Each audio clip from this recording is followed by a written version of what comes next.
Nadadamay nga si Jenny sa away nga nito ni Minchi at ni Dara dahil sumabog na nga itong si Dara sa galit niya nga dito kay Minchi.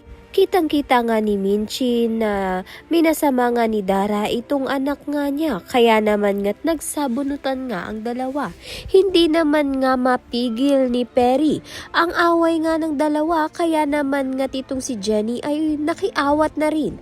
Subalit tumalsik nga itong si Jenny, kaya naman nga't mas nagalit pa nga itong si Minchi kay Dara. Sa kabilang banda naman nga mukhang nagkakamabutihan na nga itong si Nate at si Jenny at may naka-video pa nga sa sweet moments nila, kaya naman nga't magva-viral na naman nga ang dalawa at mukhang sila na nga ang official love team. Samantalang ito naman ngang si Jenny at si Megan ay hindi pa rin nga natitinag ang kanilang pagkakaibigan dahil magaan pa rin nga ang loob ni Megan dito nga kay Jenny at itinuring pa nga niya itong kapatid. Tunay ngang magkapatid nga sila, lingid nga sa kanilang kaalaman. Kaya naman nga't yan at iba pa ang dapat nating pakaabangan. Maraming salamat sa iyong panonood.